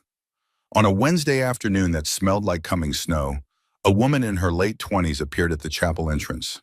Well-dressed but not ostentatious, carrying herself with the careful posture of someone who'd learned to take up minimal space despite her height and presence. She waited until Jamie finished working with a student before approaching. "My name is Sophia Reed. Sophia, I need to talk about my father." The surname landed like a punch. Jamie's shoulders tensed automatically, muscle memory of humiliation flooding back. Sophia noticed the reaction, and her expression tightened with something that looked like shame. "He doesn't know I'm here, but I need your help." She was a music teacher in Queens Public Schools, she explained. Had a 7-year-old student named Aisha, refugee from Syria, who'd arrived speaking no English and carrying trauma no child should have to hold. But the girl could play piano by ear, reproducing anything she heard after a single listening. Prodigy-level gift trapped inside a body that had learned silence as survival. "I think music could save her, but I can't reach her alone." Jamie leaned against the piano, processing. "Why come to me? Why not your father's connections?" Sophia's laugh carried decades of bitterness compressed into a single exhalation. "You don't know my father very well, do you? He pushed me into piano at 5. Private lessons, competitions, constant pressure to be perfect. I won every competition until I was 14. Then I realized I hated it, hated piano, hated performing, hated the person it was turning me into. So I quit, became a teacher instead, teaching kids to love music, not fear it." Sophia's jaw set. "My father hasn't spoken to me in 12 years. Says I wasted my gift." Jamie studied her face, seeing Malcolm's features softened and rearranged into someone who'd chosen compassion over conquest. "You want me to teach Aisha? I want you to do what you did for those students at the recital. Remind her that music is safe, that she deserves to be heard. Bring her tomorrow." 4 o'clock. The following afternoon, Aisha arrived, clutching Sophia's hand with white-knuckled intensity. 7 years old, dark eyes that had witnessed things no paperwork would ever fully document, hijab covering hair that Sophia said was the same deep brown as her own had been at that age. She wouldn't look at Jamie, wouldn't speak, wouldn't release her teacher's hand even when invited to approach the piano. Jamie didn't push. He simply sat at the bench and began playing Debussy's Clair de Lune, letting the melody fill the chapel's acoustic space. Halfway through the second phrase, Aisha's grip loosened. By the third movement, she'd taken 2 steps forward.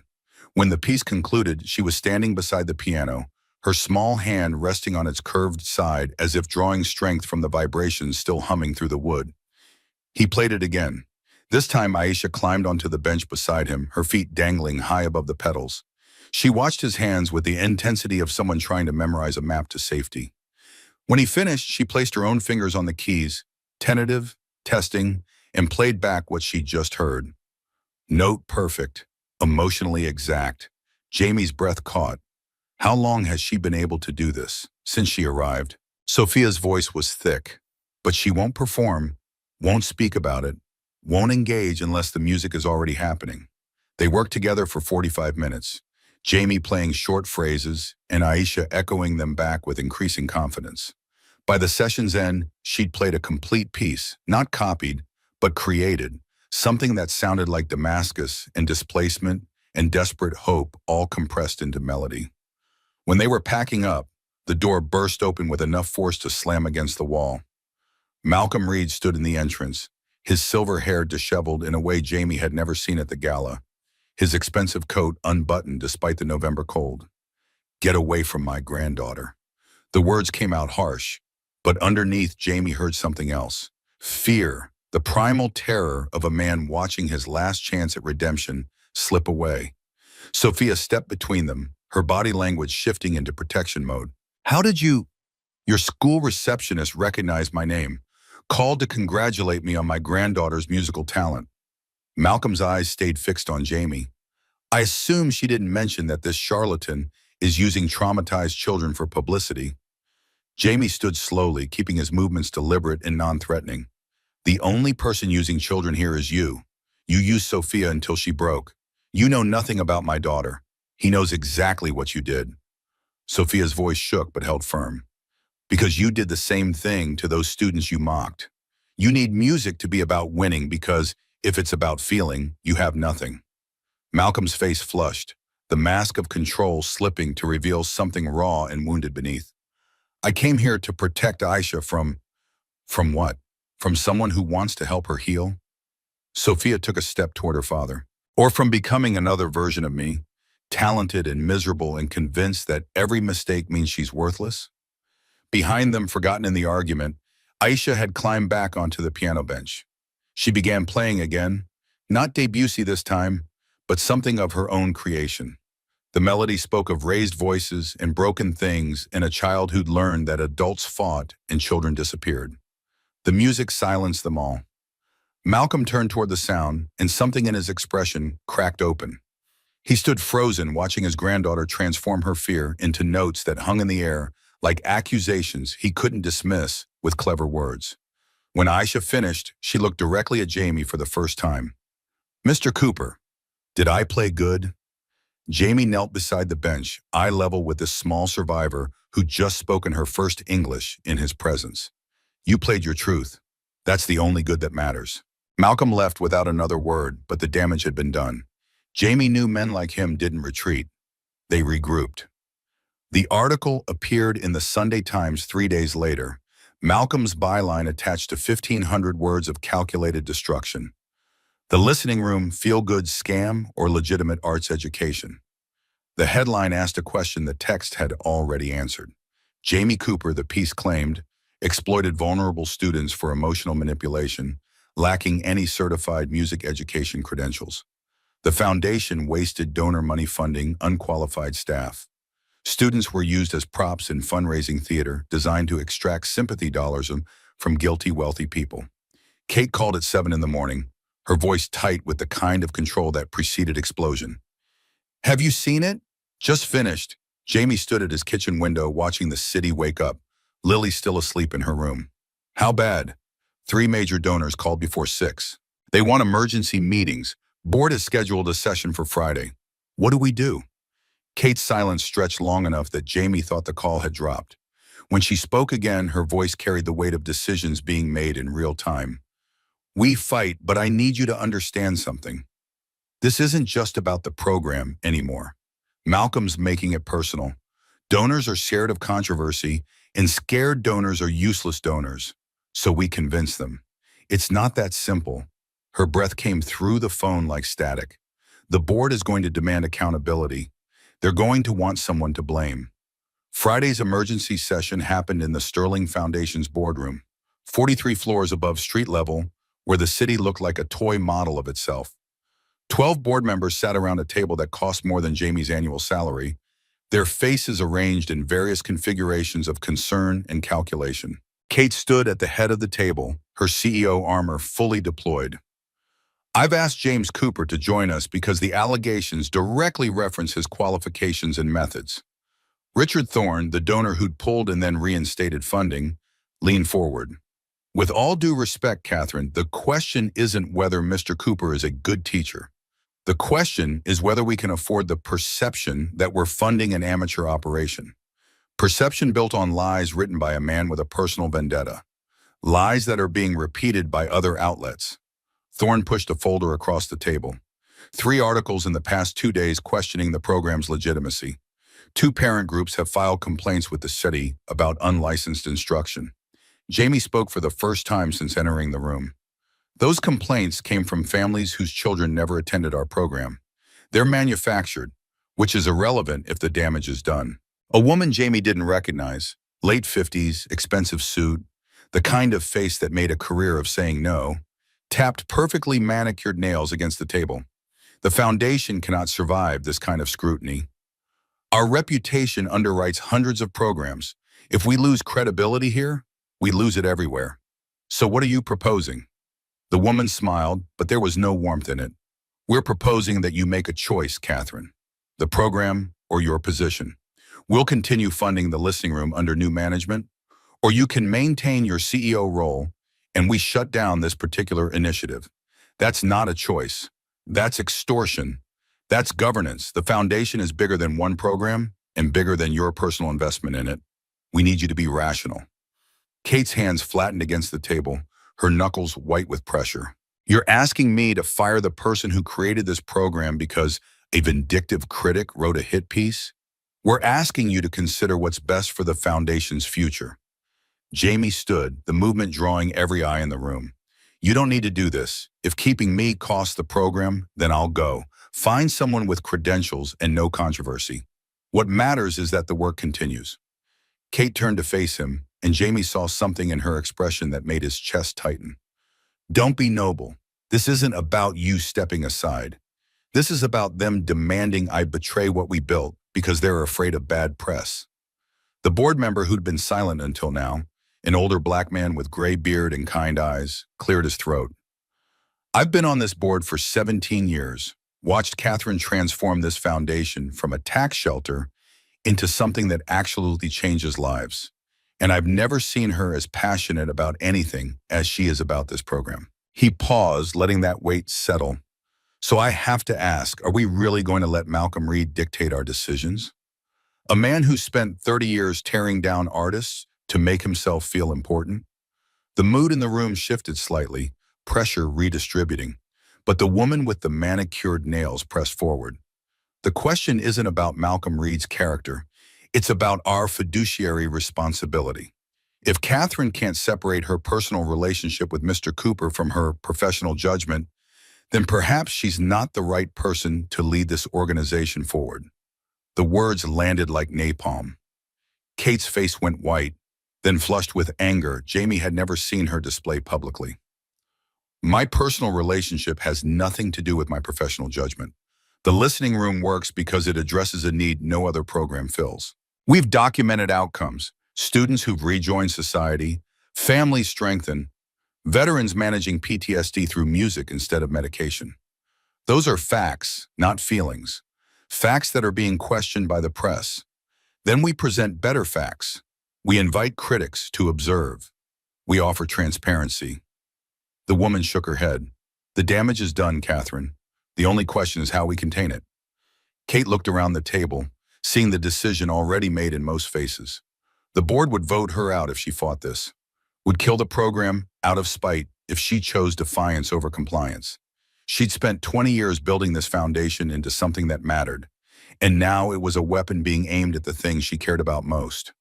Jamie watched her calculate options, saw the moment she arrived at a conclusion that would cost her everything. I'm calling a press conference. Tomorrow, 10 a.m. Catherine, that's not advisable. It's not a request. I'm still CEO until you vote me out, and I'm using that authority to address these allegations publicly. The conference room at the Sterling Foundation filled with the reporters by 9:45. their cameras and recorders transforming the space into an arena. Kate stood at the podium looking more vulnerable than Jamie had ever seen her. No armor, no mask, just a woman about to burn down everything she'd built for the sake of something she believed in more. Effective immediately, I'm stepping down as CEO of the Sterling Foundation. The room erupted. Questions flew from every direction, overlapping into incomprehensible noise. Kate raised a hand and the chaos settled into restless waiting. I'm stepping down because I've learned something in the past 6 months that I should have understood 20 years ago. Leadership isn't about protecting institutions. It's about protecting the work that matters, even when that work is inconvenient or controversial or threatens the comfortable status quo. She paused, her eyes finding Jamie in the back of the room. The listening room exists because music education in this country has become something only accessible to people who can afford it. We charge nothing. We turn no one away. We meet people where they are, and we help them find their voices. That work is messy. It's not easily measured by traditional metrics. It doesn't produce convenient data points for grant reports, but it changes lives. I've watched it happen. I've experienced it myself. A reporter raised her hand. Miss Sterling, are you and Mr. Cooper romantically involved? Kate didn't hesitate. Yes. And that has nothing to do with my professional decision. But if loving someone who reminds me why I started this work is a conflict of interest, then I accept that judgment and remove myself from the position where it matters. She straightened, her voice gaining strength. I'll remain on the board. I'll dedicate myself full-time to the listening room as co-director with James Cooper. Because I've spent 20 years building a foundation that funds programs, and I've realized I'd rather build one program that actually changes the world. The press conference ended with more questions than answers, but the statement had been made. Kate walked off the stage directly to where Jamie stood, ignoring the reporters calling her name. You just gave up everything. I gave up a title. She took his hand. I kept everything that matters. Malcolm appeared at the chapel a week later, his arrival announced by Sophia's surprised intake of breath. He stood in the doorway holding a small bouquet of flowers clutched awkwardly like a teenager on a first date. His expensive coat was buttoned against the December cold, but something in his posture suggested the chill came from inside. I'd like to speak with Mr. Cooper, if I may. Jamie was working with Aisha, the girl having progressed from silent mimicry to actual conversation in the 3 weeks since her first visit. She looked up at Malcolm's voice and her body tensed, preparing for flight. It's okay. Jamie kept his voice gentle. Mr. Reed is just visiting. He's the mean man from before. Yes, but sometimes mean people are just scared people who forgot how to be anything else. Malcolm flinched as if struck. The observation from a 7-year-old carried more weight than any adult accusation could have managed. He approached slowly, keeping his movements telegraphed and non-threatening. May I listen? To you play? Aisha looked to Jamie for permission. He nodded and she turned back to the piano. She played her composition about Syria, about home and loss, and the strange kindness of strangers in a country whose language she was still learning. The music held all the complexity she couldn't yet express in English, all the grief she was too young to process any other way. When she finished, Malcolm stood very still. Then unexpectedly, he sat down on the bench beside her. That was beautiful. And I know something about beautiful music because I've spent my life writing about it. He paused. But I forgot that the most beautiful music isn't about being perfect. It's about being true. Aisha studied him with the unnerving directness of children who'd learned to evaluate adults for threat level. Are you Sophia's daddy? I am. She says you used to be mean to her about piano. I was. I thought I was helping her, but I was really just trying to fix my own fears by making her perfect. And that's not what parents are supposed to do. What are parents supposed to do? Malcolm's voice cracked. They're supposed to love their children no matter what. Even when they make mistakes, even when they disappoint you, even when they quit piano and become teachers instead of concert performers. Sophia had been standing frozen by the door, but now she moved forward. Dad, I'm sorry. He looked at his daughter with eyes that had finally run out of pride to hide behind. I'm sorry I made you feel like my love had conditions. I'm sorry I took something you loved and turned it into something you hated. I'm sorry I've wasted 12 years being angry instead of being your father. Sophia's face crumpled. Sorry doesn't erase 12 years, I know. But maybe I could start by learning what music is actually for. He turned to Jamie. You mentioned a beginner class. Do you still have space? We make space for anyone willing to learn. Even critics who are learning to hear differently, especially them. The benefit recital was scheduled for mid-December, a fundraiser designed to showcase the program's impact to potential donors and counter Malcolm's narrative with evidence. 500 seats in a borrowed concert hall. Every ticket purchased by someone who'd read the articles and wanted to decide for themselves whether the listening room was legitimate or scam. Kate had worked 15-hour days for 3 weeks securing the venue, coordinating press, managing logistics, while simultaneously transitioning her CEO responsibilities to her replacement. She looked exhausted in a way that went beyond physical tiredness. But when Jamie suggested she rest, she'd fixed him with a look that made him drop the subject. Lily had created programs for the event, hand-drawn covers featuring musical notes transforming into flowers, roots growing down into soil made of staff lines. The image suggested growth and depth and connection, all the things the program tried to cultivate. A gallery downtown had offered her a show in the spring, unprecedented for an artist who wouldn't turn 11 until March. Backstage felt like controlled chaos. Frank paced in his dress uniform, the medals on his chest catching light as he moved. Elena corralled her 4 children, all of them wearing matching outfits she'd sewn herself. Marcus stood alone with his eyes closed, his hands moving in patterns that mimicked the piece he'd composed. Dorothy's daughter was there too, carrying her mother's program from the last recital, determined to honor her memory by attending. Jamie found Kate in the empty orchestra pit, staring up at the stage where a single spotlight illuminated the grand piano. You ready? I don't know what ready feels like anymore. She turned to face him. I gave up 20 years of work for this. If it fails, it won't. You don't know that. Jamie took her hands, feeling the tension thrumming through her body like an over-tightened string. When I played at the gala, I thought if I failed, I'd prove Malcolm right. That people like me don't belong on stages like that. But you know what I learned? What? That belonging isn't about other people's permission.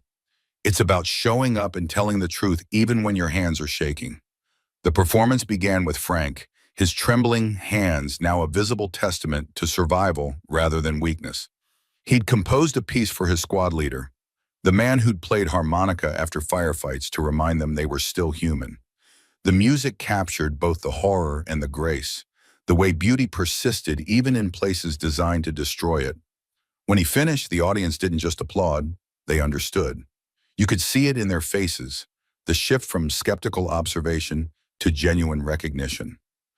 Elena performed with her children, their multiple hand arrangement transforming simple melody into something that spoke about family and resilience and the radical act of creating beauty when the world insists you don't deserve it. Her youngest daughter missed a note near the end and looked up in panic, but Elena just smiled and kept playing, teaching in real time that mistakes are part of the music, not separate from it.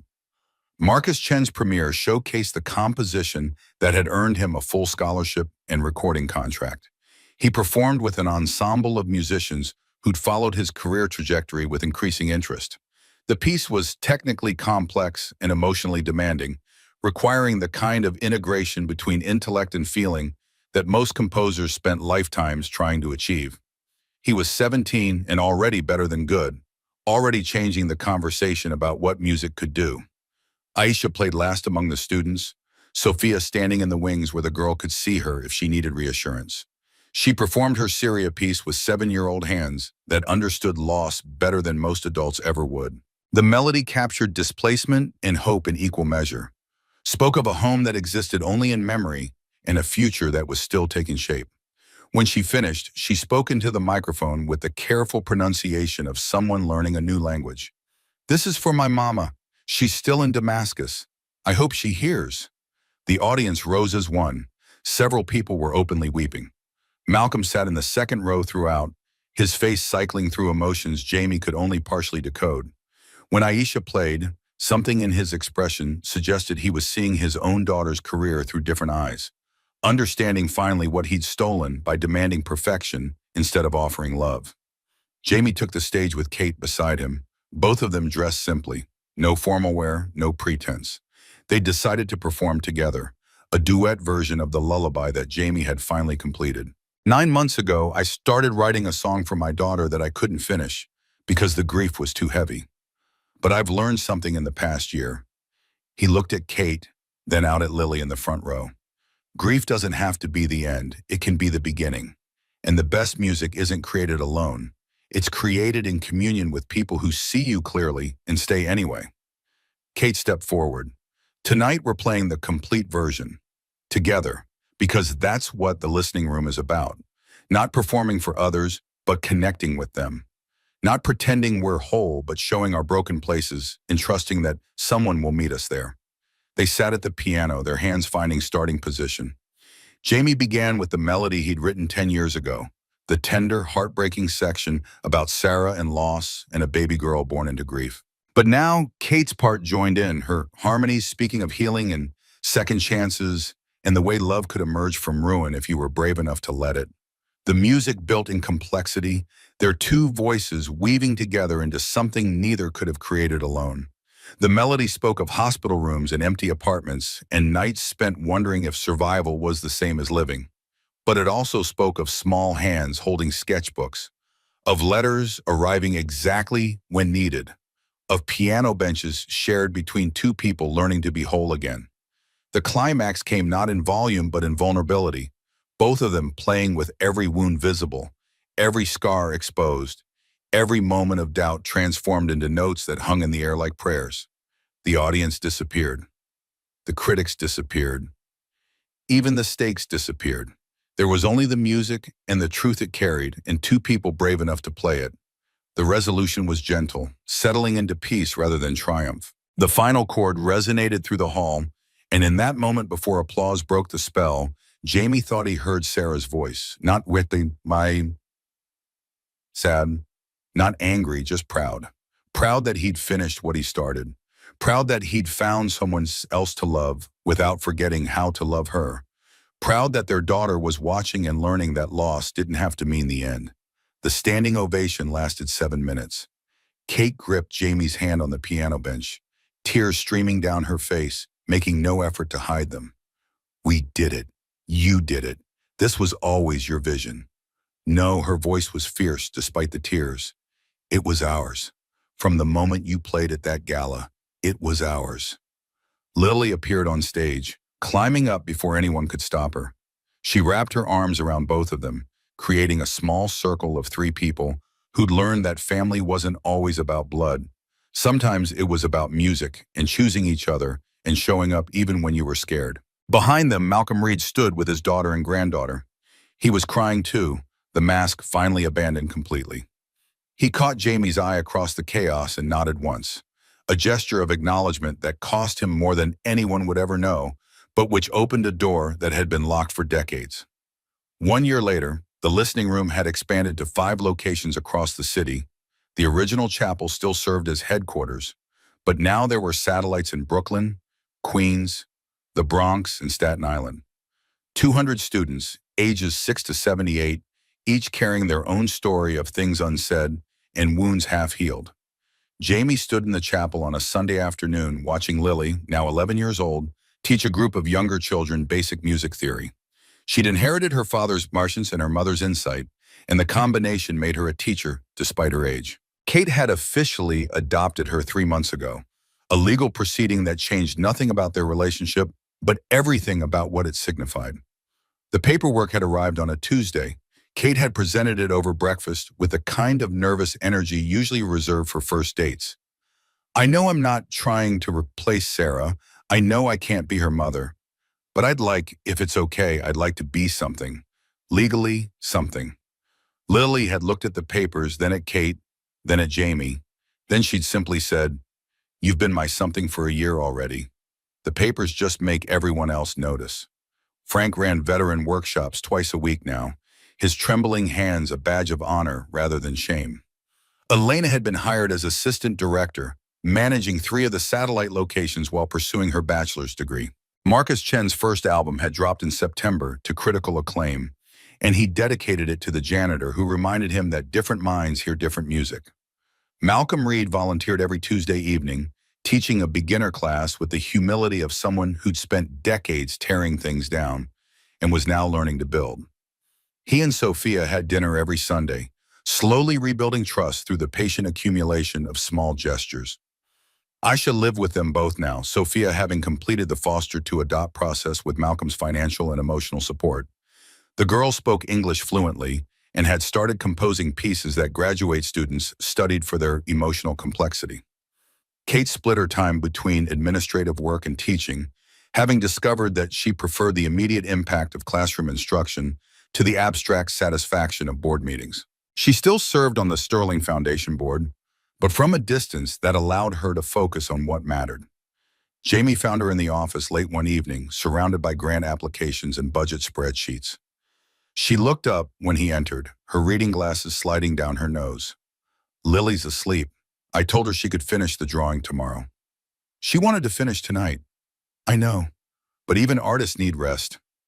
Kate smiled, removing her glasses and rubbing the bridge of her nose. Speaking of rest, Jamie pulled her to her feet, ignoring her protests about unfinished work. They walked through the empty chapel toward the piano that had started everything. He sat and she settled beside him, their bodies fitting together with the ease of practice. "Play something." "What do you want to hear?" "Anything that's yours." Jamie placed his hands on the keys and began improvising, letting the melody emerge without planning or structure. It spoke of the past year, of growth and struggle, and the strange grace of second chances. Kate joined in after a few measures, her harmonies finding spaces in his melody that he hadn't known were empty. They played until their fingers ached, until the music said everything they couldn't articulate with words. When they finally stopped, the silence felt full rather than empty. "Do you ever regret it?" Kate's voice was soft. "Giving up the CEO position?" "Every day." She turned to face him. "And I'd do it again tomorrow. Because that title never made me feel as alive as this does, even when it's hard, especially when it's hard." Her hand found his. "Easy things don't change you. Hard things force you to become someone capable of doing them." Jamie thought about Sarah's letters, about 9 years of hiding, about a 10-year-old girl who'd pushed him to cross the street. He thought about Malcolm Reed crying at a recital, and Frank Martinez playing piano with trembling hands, and Elena Rodriguez teaching her children that beauty was something they deserved. He thought about all the students who'd walked through the door carrying weight and left carrying music instead. "You know what Sarah wrote in her last letter?" Kate shook her head. She said that love isn't about holding on, it's about letting go, trusting that what you had was real and what comes next can be real too. His voice caught. "I didn't understand it then. Thought she was telling me to forget her. And now I know she was telling me to live. To keep playing until my hands give out, or my heart gives out, or there's nothing left but the music and the memory of what we had together." Kate leaned her head against his shoulder. "She would have liked me, I think. She would have loved you, because you did what she asked me to do. You reminded me why music matters." They sat at the piano in the empty chapel, two people who'd been broken and were learning to be whole again. Through the windows, the city hummed its endless symphony, car horns and Koreans and voices calling across distances. Above them, stars struggled through light pollution, distant and persistent. Lily appeared in the doorway, her hair tangled from sleep, her sketchbook under her arm. "I heard music. Couldn't sleep. Had a dream about Mom." She crossed to them, climbing onto the bench between them. "She was listening to you play. Said she was proud." Jamie wrapped his arm around his daughter, feeling Kate do the same from the other side. "We all miss her." "I know, but I think she's happy we found Kate." Lily looked up at both of them with the unnerving wisdom that had been hers since birth. Because the best way to honor people who died is to keep living the way they wanted us to. Kate's breath caught, her eyes filling with tears. "When did you get so wise?" "I had good teachers. Not just you two, Mom too. Even though I never met her, she's been teaching me through Dad this whole time." They sat together at the piano, father-daughter, partner, as the city moved around them and music waited in the keys for hands brave enough to wake it. Jamie pulled out the worn leather notebook, its pages filled with half-finished compositions and Sarah's favorite songs and the lullaby that had taken a decade to complete. He opened to a blank page and began writing. A new piece, still taking shape, not quite formed but present in potential. He didn't know where it would go or what it would become, but he knew he'd finish it. Because that's what survivors do. They take the broken pieces and they make something new. Something that honors the past while reaching for the future. Kate watched him write, her hand resting on his shoulder. Lily leaned against them both, her sketchbook open to a new drawing of the three of them at the piano, musical notes floating upward like seeds carried on wind. The listening room exists because people forgot that music is medicine, not entertainment. Because we built walls between ourselves and beauty and convinced ourselves that art was for other people, people with credentials and training and the right kind of background. But beauty doesn't check credentials. It just shows up in hands willing to create it and hearts brave enough to receive it. Jamie looked at the women beside him, one who'd given him life twice, once at birth and once at 10 when she'd found her mother's letters, and one who'd given him a second chance to be seen. He thought about Malcolm Reed teaching beginners and Frank Martinez helping veterans and Elena Rodriguez showing her children that they deserved anything they could dream. He thought about Dorothy Williams, who'd played Gershwin perfectly even as she forgot her own name, proving that music lives in a part of the brain that transcends damage and disease and the slow erosion of self. He thought about Aisha playing Syria with 7-year-old hands and Marcus Chen composing revolutions and the 200 students who'd learned that their voices mattered even when the world said otherwise. The music never died. Jamie understood that now. It was just waiting for him to come home, waiting for Kate to remember she deserved to play, waiting for Lily to be born and grow into someone who could see what adults were too broken to recognize, waiting for Malcolm to understand that tearing things down was easier than building them, but infinitely less satisfying, waiting for every student who'd walk through the door carrying weight and leave carrying melody instead. They stayed at the piano until dawn crept through the chapel windows, playing and talking and existing in the space between what was and what would be. When Lily finally fell asleep against Kate's shoulder, they carried her to the small office couch and covered her with Jamie's jacket. What happens now? Jamie looked around the chapel, at the piano that had started everything, at the walls that had absorbed a year of music and tears and transformations too subtle to measure, but too significant to ignore. Now we keep going. More students, more locations, more people who need reminding that they deserve to be heard. And us? Kate's question hung in the air, weighted with everything they'd built and everything they risked by continuing. Jamie pulled her close, feeling the solid reality of her against him, evidence that second chances were real and grief didn't have to be the end. Us? We love each other and we fight when we need to and we keep showing up even when we're scared. We teach Lily that loss is part of life, but so is joy. We honor Sarah by living the way she wanted us to, openly, bravely, with our hands on the keys and our hearts wide open. Kate's lips curved into a smile. That sounds like a plan. It's not a plan. It's a promise. They locked the chapel behind them and walked out into the city's morning chaos. Three people who'd learned that family was something you built rather than something you were born into. That music was medicine for wounds no surgeon could reach. That the best revenge against grief was living so fully that the dead could hear you celebrating from whatever distance separated life from whatever came after. Sarah was listening. Jamie knew it the way he knew the Steinway's action, or the weight of middle C, or the fact that Lily's birthday was March 13th and Kate took her coffee black, and Malcolm Reed was learning to play Chopin with humility instead of precision. Some truths didn't require evidence. They just required faith. And James Cooper, formerly invisible janitor, now teacher and father and partner, and man who'd learned that crossing the street was terrifying and necessary and the only way forward, had finally learned to have faith in things he couldn't see but could hear in the silence between notes, in the space where music waited for hands brave enough to wake it, in the promise that endings were also beginnings if you were strong enough to keep playing.